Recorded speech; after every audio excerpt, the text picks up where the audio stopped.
peuple congolais, chers compatriotes, que célébrons-nous le 15 août au Congo-Brazzaville? Serait-ce l'aboutissement du complot des putschistes, prétentieux, révolutionnaires, ou une prétendue accession de la nation congolaise à la souveraineté? Apparemment, chaque 15 août, c'est plutôt le renversement de l'abbé Fulbert Yulu que nous commémorons. Car de l'indépendance congolaise, il n'y a que les couleurs du drapeau et l'hymne national conçus pour nous faire rêver. Le soleil ne s'est jamais levé, le Congo s'étiole dans la boue, dans l'avilissement et dans le culte des antiques valeurs. La longue nuit est sans fin.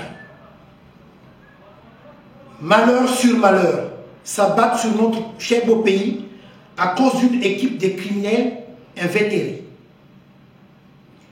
Nous avons tronqué notre fierté en ignominie.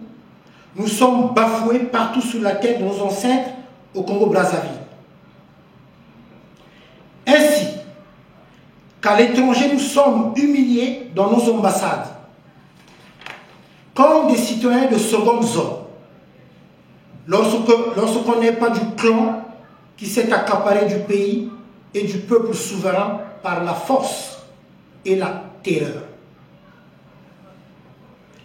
Le 15 août doit toujours susciter en nous un questionnement.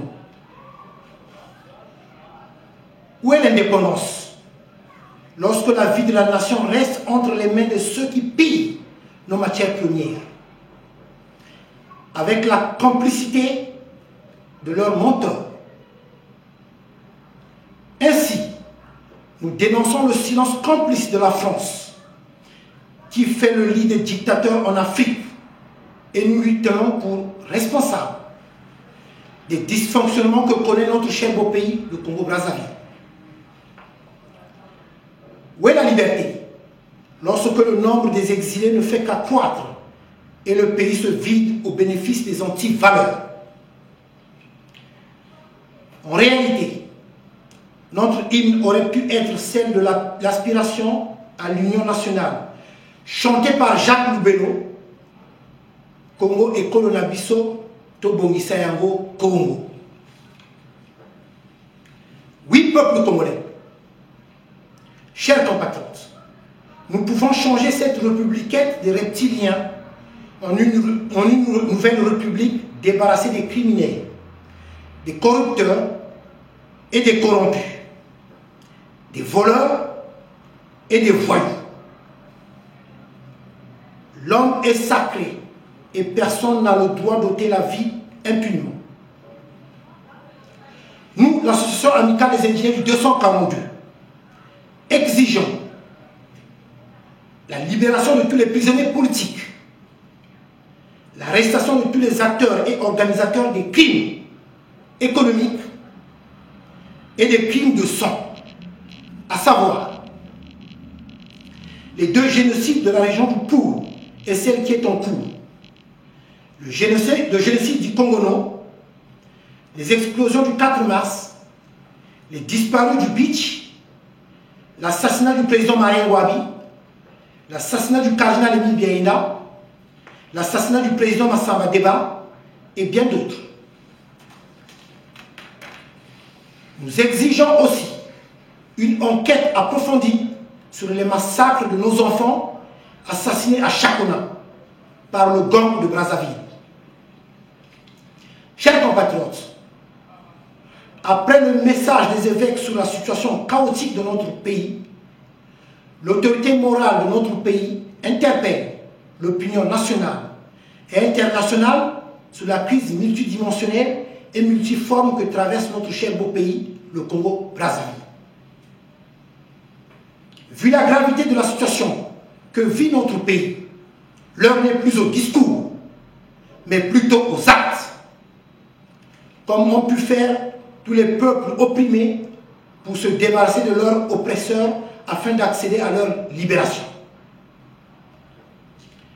Il est donc temps de poser les actes pour chasser les anti-valeurs incarnées par leur chef de gang, Sassou Deni.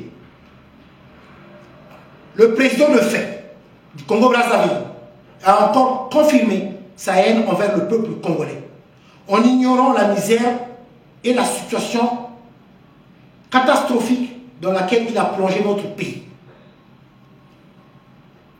Chers compatriotes, vu le caractère cynique des soi-disant dirigeants actuels qui ont pris le peuple congolais en otage et qui ont plongé notre cher beau pays dans un coma profond,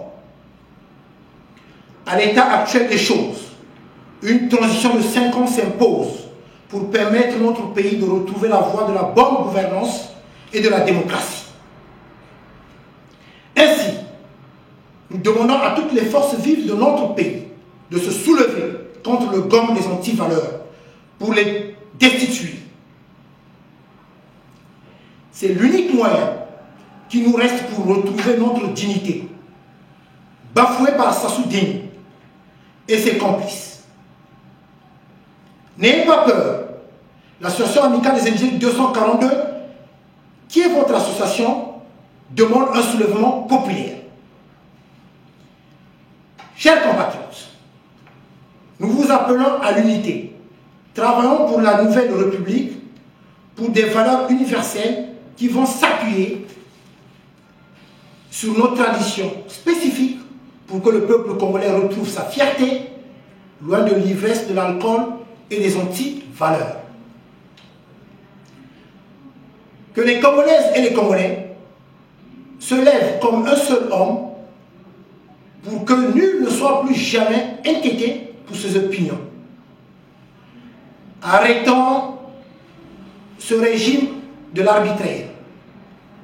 Que les filles et les fils du Congo à l'étranger retournent dans leur pays en toute sécurité.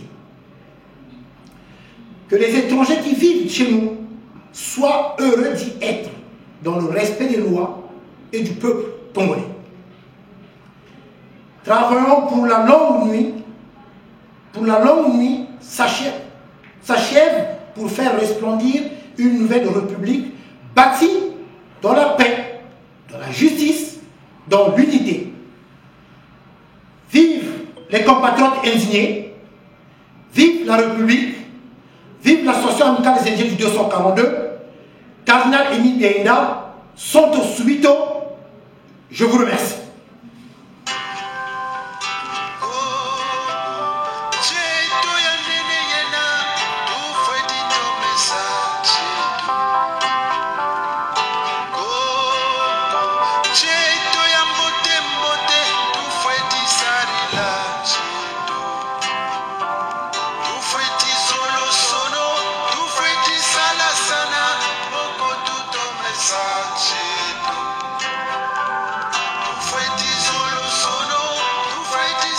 Sana, moko tuto message.